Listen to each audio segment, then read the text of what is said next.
Selling a home can already feel like a full-time job, but when that home has tenants living in it, the process adds an extra layer of care, of timing, and of communication that can make or break your outcome. Maybe you've been renting out a family home in London or Exeter. Maybe you bought a duplex in London as an investment, but you're ready to simplify. Whatever the reason, one question comes up again and again: can I sell my property while my tenants are still there? The short answer is yes, but only if it's done properly. The rules are very clear in Ontario, but they're not always simple. Selling a tenanted home is part real estate, part negotiation, and part legal compliance. The good news is, when handled properly, it can be one of the smoothest transactions you'll ever make. You're watching Community Real Estate Group London and Area Living, where we share expert real estate tips and neighborhood insights to help you move forward with 100% confidence. So let's walk through what it takes to sell a tenanted property the right way here in Ontario, and why the process matters so much to getting both a legal and successful result. When you decide to sell, the first step is understanding your tenant's rights. Under Ontario's Residential Tenancies Act, tenants cannot be asked to move out just because a property is being listed for sale. Their lease continues, and they have every right to stay until the term ends. If it's a fixed-term lease, say a one-year agreement, the tenant is entitled to remain until that lease fully expires, even if the home changes ownership. If they're on a month-to-month tenancy, there's a bit more flexibility, but still with structure. A property can be sold while occupied, but unless the buyer plans to live there personally or have an immediate family member move in, the tenancy continues under the new owner. That brings us to a key decision. Who is your buyer? If the buyer is another investor, it's straightforward. The tenant stays. The buyer simply becomes the new landlord. The lease transfers automatically, including any last month's rent deposit, rent amount, and agreed upon terms. For the tenant, almost nothing changes except the name on the checks. But if the buyer intends to live in the property, the process changes. Once the agreement of purchase and sale is firm, you or your agent can issue an N12 notice. That's the legal form used when a buyer or their close family member intends to move in. It requires a minimum of 60 days notice before the end of a rental period, and it must be served only after the sale is firm, not before.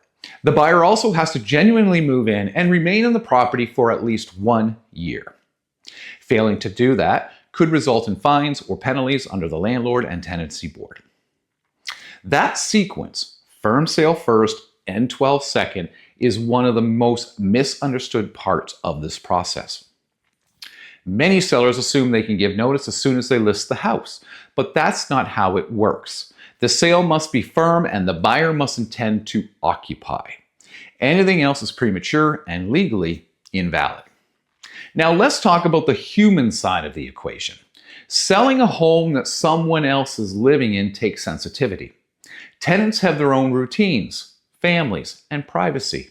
Being blindsided by a sale notice is stressful, and that stress often shows up in resistance, missed showings, poor presentation, or tension during inspections.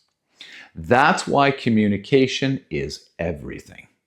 Before listing, talk to your tenants personally. Be transparent about your intentions. Explain what the process will look like and reassure them that their rights will be fully respected. That conversation alone can turn what might be a bad experience into a cooperative one. In one recent sale in London, our clients owned a bungalow with a long-term tenant.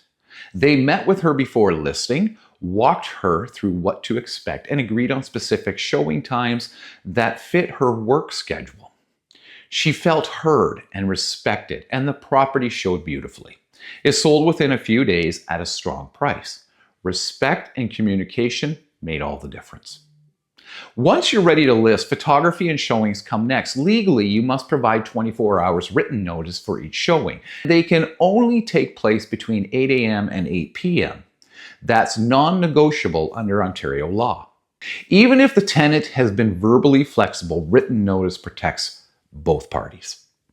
In practice, the smoother the showings go, the better the sale outcome.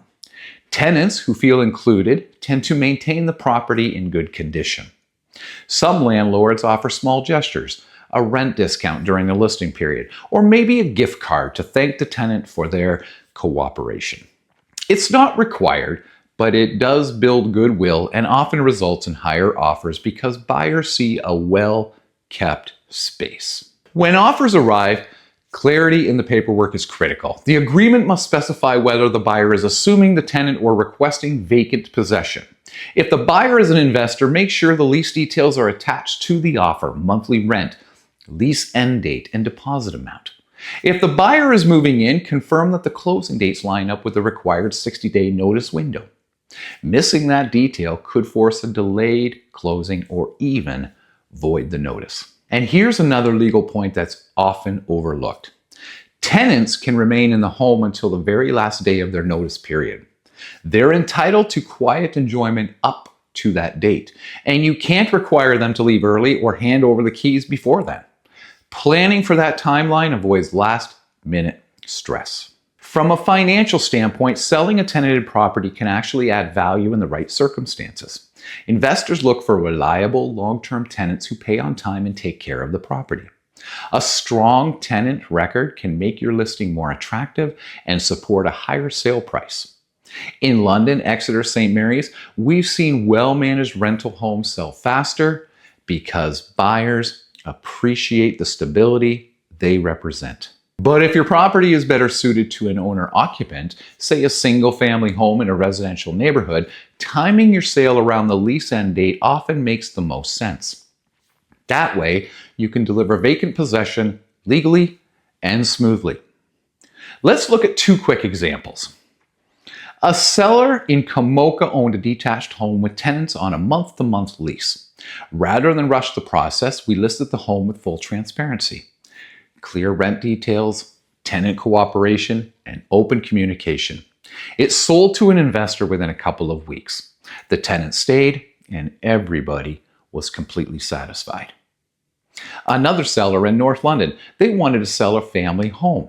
We waited until the fixed-term lease was near its end, then coordinated the sale so the N12 could be issued properly after a firm deal. The tenant had time to plan, the buyer got vacant possession, and the sale closed on schedule. Both cases show how the right strategy depends on the buyer type and on respecting the legal process every step of the way. At the heart of it, selling a tenanted property successfully comes down to three things: compliance, communication, and clarity. Follow the law. Treat your tenants with respect and make sure every part of your sale, from the photos to the paperwork, reflects professionalism.